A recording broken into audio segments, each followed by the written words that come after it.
All right, so now let's start actually drawing our Lewis structures or electron dot structures, two ways of saying the same thing, but actually getting these structures, right? So we saw in the last video what they looked like. We learned how we count valence electrons on the structure. Now let's figure out how, given the molecular formula for something, we can find its Lewis structure, okay? So there's gonna be these set of steps that we're gonna do. I built them into like a flow chart. Um, if you're looking at the lecture slides, it might look a little bit intimidating uh, at first, but just trust me, as we go through it, I think it'll get easier and easier, okay? So step one, and this is gonna be step one always, is calculate the total number of valence electrons in the compound, right? So we learned how to do that given a molecular formula, for example, CH4, we're going to count all the valence electrons that should be in that structure. And we're going to do that by adding the number of valence electrons hydrogen has to the number of valence electrons carbon has, right? So if I zoom in on my periodic table here, remember that we're going to number our columns 1, 2, 3, 4, 5, 6, 7, 8. Hydrogen, that means has 1 valence electron, and carbon has 4 valence electrons. And since we have 4 hydrogens, our total is going to be 4 times that 1 valence electron hydrogen has, plus the 4 valence electrons from carbon, right? So this is hydrogen's valence electrons and carbon's valence electrons. And that will give us a total of 8 valence electrons. Okay, and remember, we're doing this because when we have our structure of CH4 down, our Lewis structure, we should be able to count 8 electrons on that structure. Okay, so let's move on to step 2.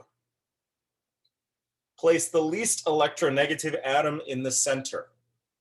Okay, except for hydrogen. Hydrogen can only have 1 bond, so it's never going to be the central atom.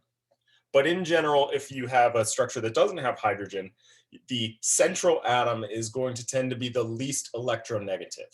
Okay, it's also sort of easy to find because there's usually one central atom and more substituent atoms around, right? So it's sometimes just obvious from the formula.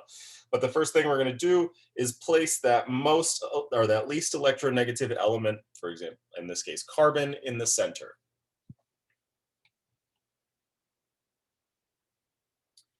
Now we're going to place the remaining atoms around the central atom.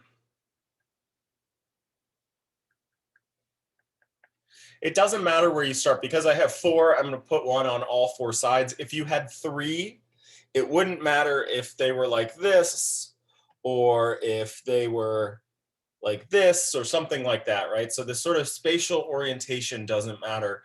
It just matters that they're all down. In this case, there are 4, so I'm just going to put 1 on all 4 sides. Okay, now we're going to connect the constituent atoms, the ones that are around the central atom, to the central atom and subtract 2 electrons from the total number for each bond we put down. Okay, so the next step is going to be to draw single bonds between all my constituents and my central atom.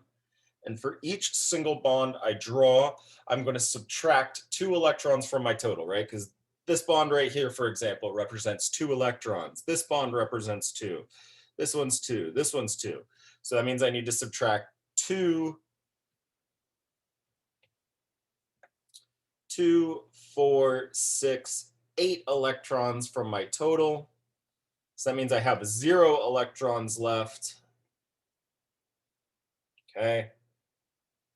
Are there any valence electrons that remain? In this case, there aren't, right? Because after I've done this subtraction, I see that I have 0. So no valence electrons remain. So then the last step, I'm going to make sure that all atoms have a full valence.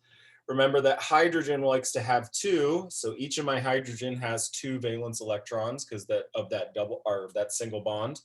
And carbon, because it has these 4 bonds, has 2, 4, 6, 8. So it's got a full octet as well. Okay, so all of my atoms are happy in the structure that I've drawn. So we're done. So this would be the Lewis dot structure for CH4. This guy right here. That's our complete Lewis dot structure for CH4. Okay.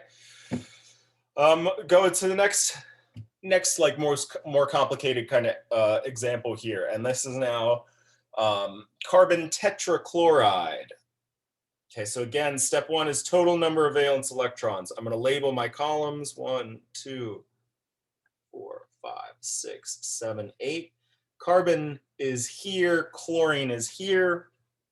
So that means I need to, for calculating the number of valence electrons, I have 4 times the number of valence electrons in the chlorine. So this is the valence electrons of chlorine, plus 4, which is the valence electrons of carbon, gives me my total of 28, 29, 30, 31, 32. Okay. So step one's done. I've calculated the total number of valence electrons that should be in my compound, in this case, 32. Place the least electronegative atom in the middle, except for hydrogen. In this case, I don't have to worry about that. So carbon's going to go in the middle. Place the remaining atoms around the carbon. So chlorine, chlorine, chlorine, chlorine. Connect the constituent atoms. So in this case, my chlorines to that central atom by drawing single bonds. And for each bond that we draw, we're going to subtract 2 electrons from our total, right? So how many electrons are down on the board here? We have 2, 4, 6, 8, right? Because each of those bonds represents 2. So we're going to go ahead and subtract 8 from our total, and that will leave us with 24 that remain.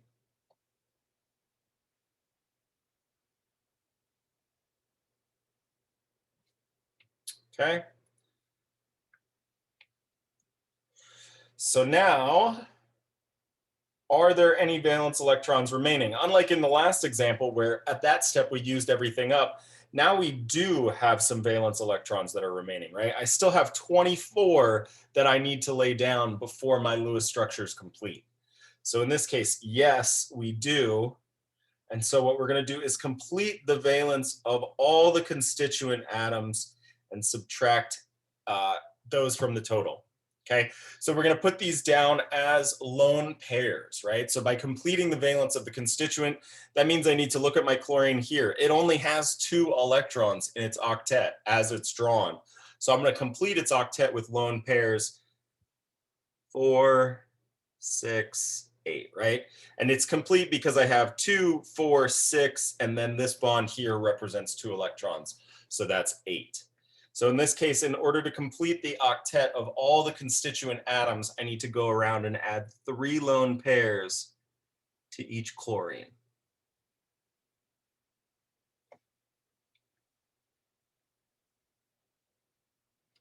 Okay, and for each of those electrons that I laid down, I want to start subtracting from the total. So there was 2, 4, 6 here, and then 6 on each of them. So that would be 6 times 4, which would be 24. So I'll make that red because I started doing that. Minus 24. So now we've laid down all of our electrons.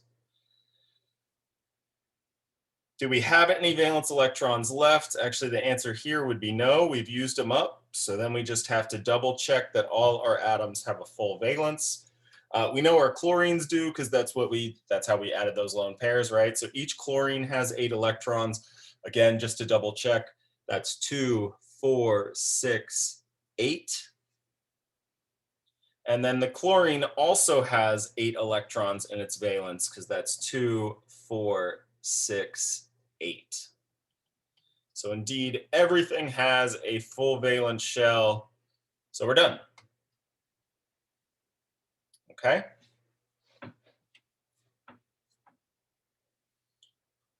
We got our next example here. So this is NH3, which is ammonia. But step one is always the same. Calculate the total number of valence electrons. It's a great idea to pause the video and see if you can't figure that out now. That's a really important skill. So if you can't calculate the total number of valence electrons yet, you're going to have a heck of a time doing these structures. So I'm going to number 1, 2, 3, 4, 5, 6, 7, 8. Here's nitrogen with 5. Hydrogen's got 1.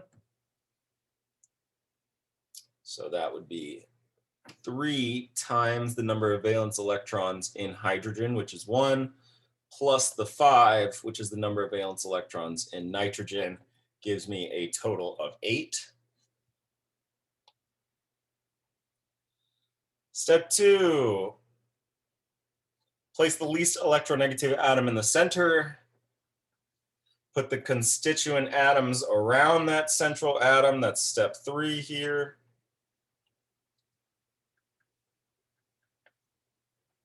Do you remember what step 4 is going to be? So step 4 is when I'm going to draw all my single bonds connecting the substituent atoms, the constituent atoms to my central atom. So single bond everything, and then subtract that from the total. So this would be 2, 4, 6 electrons down on the board currently. That leaves me with 2. So do we have any valence electrons remaining? Yes, we do. So that means we're going to complete the valence of all the constituents. Okay. However, if we look, remember hydrogen can only fit 2 electrons in its valence. So each hydrogen already has a complete octet, or is, it's satisfied with those 2 electrons. So I can't add any more electrons to the hydrogens. They're already satisfied. Okay. So do we have any electrons left? Yes, we still have these 2. So what do we do in that case? We put any remaining electrons on the central atom. So I have 2 remaining electrons. That means that my central atom will get 2 of those 2 remaining electrons. And now we're going to double check that all of our atoms have a full valence. Again, the hydrogens do, because they're all single bonded. That's all a hydrogen wants, is a single bond. And then when we get to the nitrogen, it has 2, 4, 6, 8 electrons in its valence. So it is also satisfied. Okay, so we are indeed now done. Okay. So you see each example, it's a really good idea to practice these Lewis structures in sequence, because each one gets a little bit more complicated. There's like another little layer of complication added on. And then what about the last one, CH2O? Okay, so again, step 1, let's calculate the number of valence electrons we have total. So 1, 2, 3, 4, 5, 6, 7, 8. We have hydrogen, carbon, and oxygen. So that means we're going to need to do 2 times the 1 valence electron of hydrogen, plus 4, the valence electron of carbon, plus 6, which is our valence electron of our oxygen, would give us this total of 12 valence electrons to work with. That's how many we have to use up by the end. All right, place that least electronegative atom in the center. Whoops.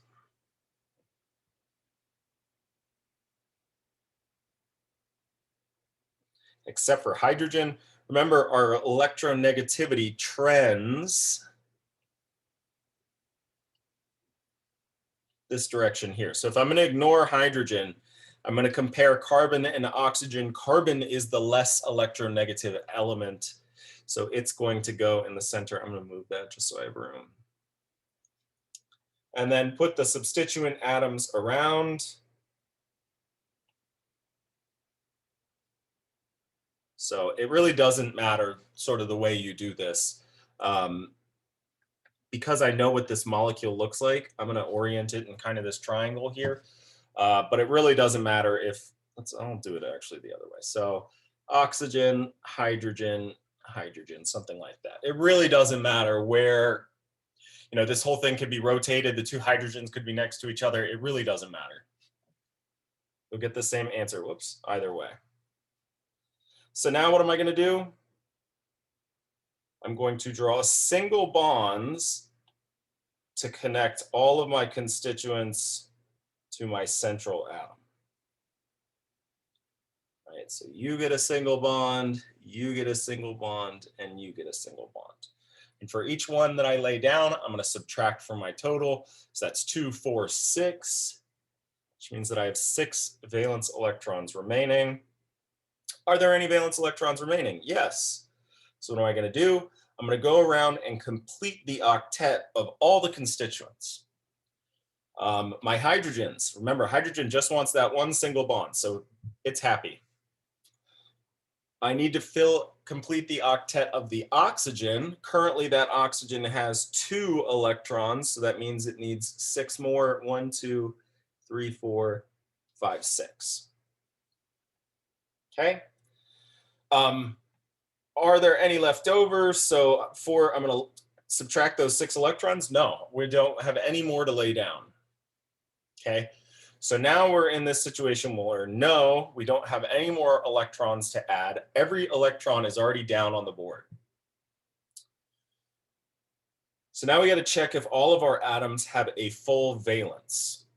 So the hydrogens do, because they have their single bond, they're happy. The oxygen does. It has 2, 4, 6, 8. It's happy. But what's wrong with the carbon? The carbon has only 1, 2, 3 bonds corresponding to 6 electrons in its octet. So the carbon is unhappy. The carbon has an incomplete octet.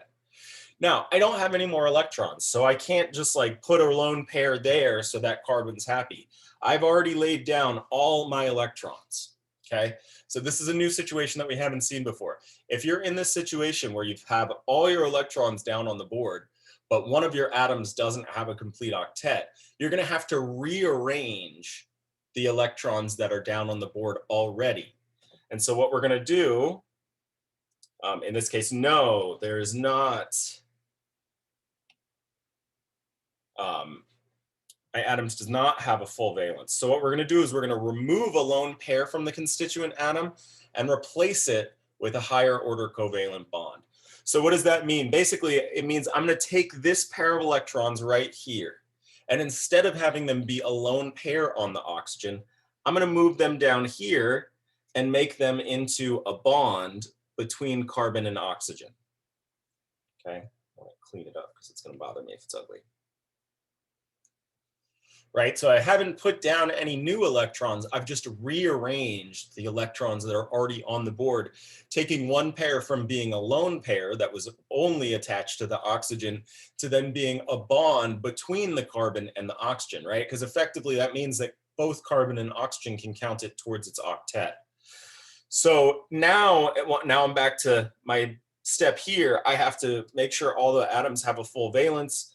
Well, my carbon's happy, because it's got 2, 4, 6, 8 electrons, and the oxygen is happy as well because it has 2, 4, 6, 8 electrons in its valence. So that's how we go kind of rearrange electrons in order to create a full valence for all of our atoms. Now everybody's happy and we're done. Okay, so this is kind of your full flow chart here that you can use to help you solve these Lewis structure problems. Okay, and here it is again.